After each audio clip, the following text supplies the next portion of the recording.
ជំរាបសួរមិត្តអ្នកស្ដាប់ជាទីរាប់អានថ្ងៃនេះខ្ញុំមានរឿងថ្មីដែលមានចំណងជើងថាស្រមោលនៅក្រោយខ្នង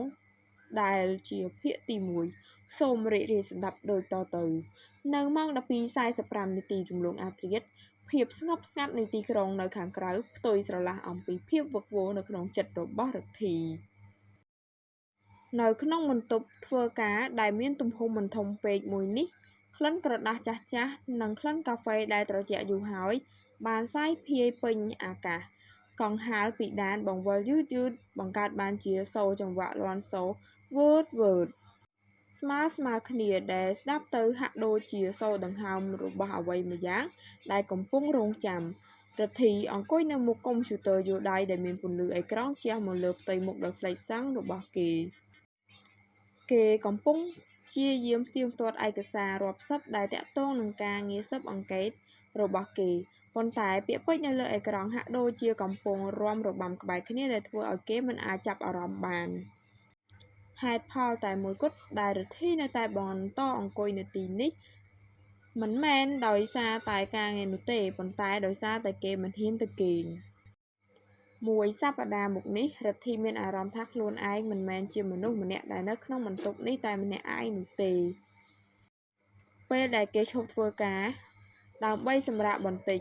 គេតែងតែមានអារម្មណ៍ថាមានអ្វីម្យ៉ាងកំពុងសម្លឹងមកពីក្រោយខ្នងវាមិនមែនជាអារម្មណ៍ដែលគេចេះតែស្រមៃនោះទេប៉ុន្តែវាជាអារម្មណ៍ដែលធ្វើឲ្យរោមដៃរបស់គេកម្រើកហើយខ្នងរបស់គេត្រជាក់ស្រេប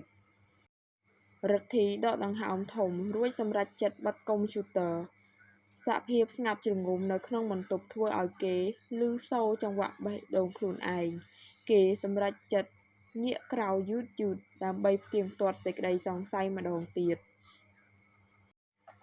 ជញ្ជាំងពណ៌សដែលធ្លាប់តែឃើញរាល់ថ្ងៃពេលនេះហាក់ដូចជាមានអ្វីម្យ៉ាងខុសប្លែកគ្មាននរណានៅទីនោះឡើយ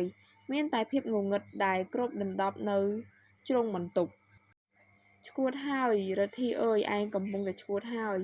គេរអ៊ូតិចៗក្នុងចិត្តដើម្បីលួងលោមខ្លួនឯងគេបានទៅជួបគ្រូពេទ្យផ្លូវចិត្តរួចហើយកាលពីម្សិលមិញដោយគ្រូពេទ្យបានប្រាប់ថាវាជាអាការៈនៃការគេងមិនលក់និងការតានតឹងពីការងារ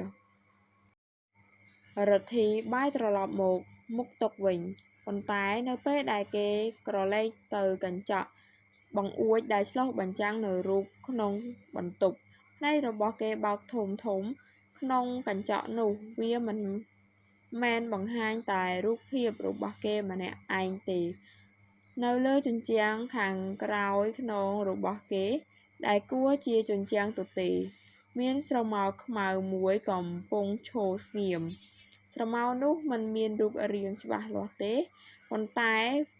វាកំពុងតែឱនមកកៀកនឹងក្បាលរបស់គេរហូតដល់រទ្ធីស្ទើរតែមិនអាចដកដង្ហើមបាននៅភាពត្រជាក់ដែលបញ្ចេញពីវារទ្ធីភ័យខ្លាំងរហូតដល់មិនហ៊ានដកដង្ហើមឈាមក្នុងកាយហាក់ដូចជាកកទាំងស្រុងគេប្រមូលកម្លាំងចិត្តទាំងប៉ុន្មានដែលមានស្ទុះក្រោបឈរភ្លាមរួចបង្វិលខ្លួនទៅខាងក្រោយយ៉ាងលឿនអ្នកជានរណារទ្ធីស្រែកសួរទៅកាន់ភាពងងឹតគ្មានចម្លើយមានតែសូរខ្យល់បក់ចូលមកតាមបង្អួចបន្ទប់ទាំងមូលស្ងាត់ជ្រាបដូចគ្មានមនុស្សនៅរទ្ធីបើកភ្លើងបន្ទប់ភ្លាមប៉ុន្តែអ្វីដែលគេឃើញនៅនឹងតុឈើចាស់មួយនៅក្បែរជញ្ជាំងធ្វើឲ្យគេស្ទើរតែដួលទៅនឹងដីនៅលើតុនោះមានវត្ថុពីរយ៉ាងដែលមិនដែលឃើញពីមុនមកសោដែកច្រេះមួយនិងរូបថតចាស់សខ្មៅមួយសន្លឹករទ្ធីដៃញ័រយ៉ាងខ្លាំងនៅពេលដែលលើកសន្លឹកហ្វូតូដែលគួរឲ្យខ្លាចនោះមកមើលក្នុងរូបនោះគឺជាផ្ទៃមុខរបស់គេផ្ទាល់ប៉ុន្តែវាហាក់ដូចជាថតនៅសម័យកាល10ឆ្នាំមុននៅកន្លែងដែលគេមិនដែលទៅនៅក្រោយរូបថតមានសរសេរអក្សរដោយដៃថាកុំជឿលើអ្វីដែលភ្នែកអ្នកឃើញការពិតនៅខាងក្រោយខ្នងជានិច្ចរទ្ធីដឹងខ្លួនភ្លាមថានេះមិនមែនជាការស្រមើស្រមៃក្នុងចិត្តទេនេះជា សារពីនរណាម្នាក់